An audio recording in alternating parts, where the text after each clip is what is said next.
Questão 131 do Enem PPL de 2023 fala sobre aquelas lentes que vão escurecendo quando você vai para um ambiente que tem muita claridade. São chamadas de lentes fotocrômicas. É o que aparece muitas vezes nos comerciais aí, chamadas de transitions. Se você não me conhece, eu sou o Igor, professor de Química. Se ainda não se inscreveu aqui no nosso canal, inscreva-se. E claro, lembre-se sempre de deixar aquele like. Agora vamos dar uma olhadinha nessa questão.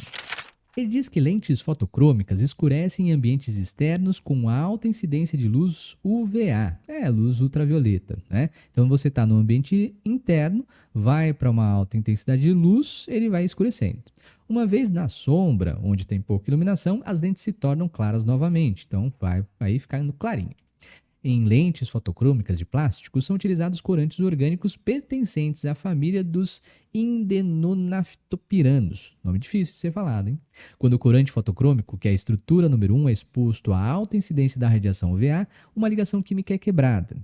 A molécula, então, se rearranja, transformando-se em uma espécie que absorve radiação de comprimento de onda maior, que é a estrutura número 2, fazendo com que a lente escureça. E o escurecimento, pergunta ele, né, desse tipo de lente ocorre porque as moléculas de indenonaftopirano aí se polimerizam, tautomerizam, polarizam a luz, oxidam, dispersam a luz. Bom, então vamos ver cada um aí desses casos e vamos ver o que está acontecendo aqui nas estruturas, né?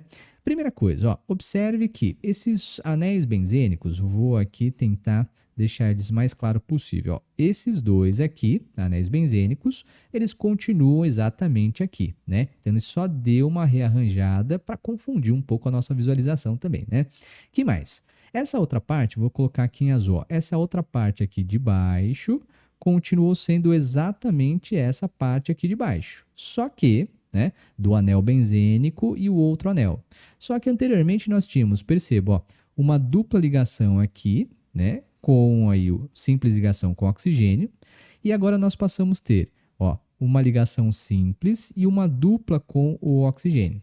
E outra coisa a mais, né, ó, aqui nós tínhamos uma ligação simples, temos agora uma dupla. Aí a dupla passou a ir para o outro lado.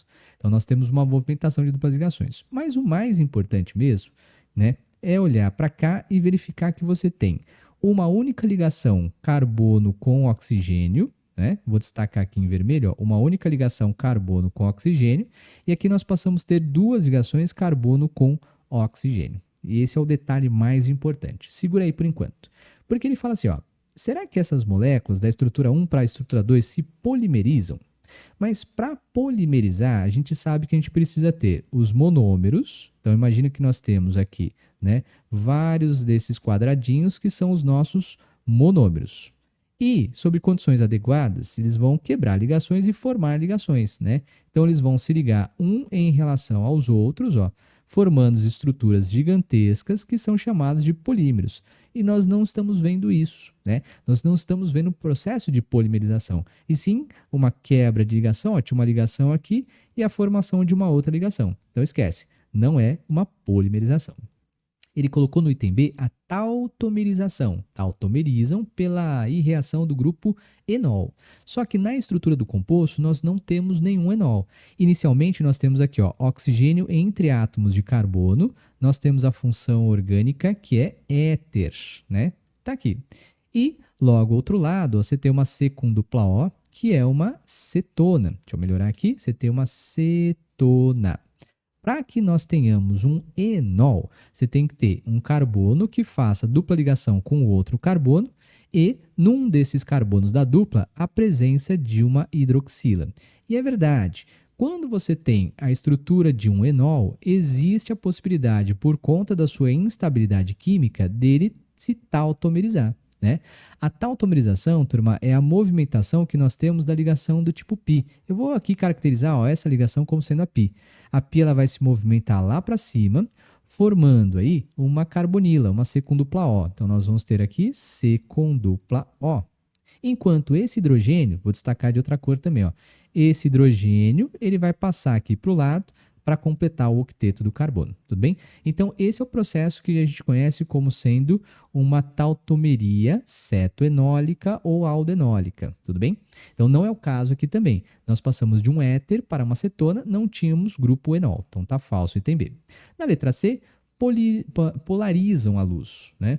Polarizam a luz pela alta energia da luz UVA absorvida. Mas polarizar a luz, de certa forma, é você mudar, né, pensando de maneira simples, aí o seu ângulo de ligação ou seu ângulo de rotação, coisas assim.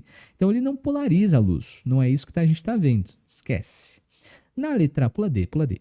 Na letra E, ele fala dispersam a luz pela ampliação do tamanho da molécula. Não há diferença aqui, basicamente, né? Você, claro, pode observar que você tem uma aí, mudança do tamanho. Essa estrutura pode ser mais compacta, essa estrutura pode ser um pouco mais aberta.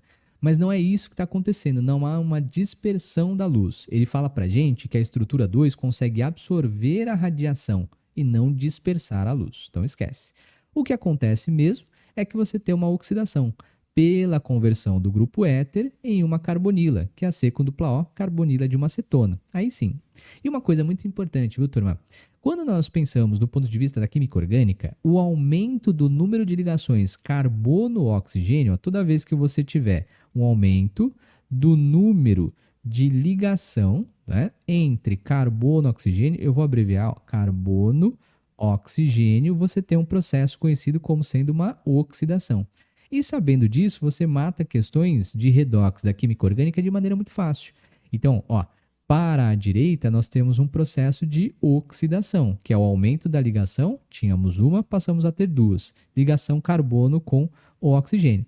E o contrário, aqui da direita para a esquerda, ou seja, da estrutura 2 para 1, nós vamos ter um processo conhecido como uma redução, uma vez que nós temos aí diminuindo o número de ligações carbono com oxigênio. Beleza? A redução se escreve geralmente aqui da forma H entre colchete. Beleza? É isso aí, turminha. Te vejo na próxima questão do Enem PPL 2023. Até lá. Tchau.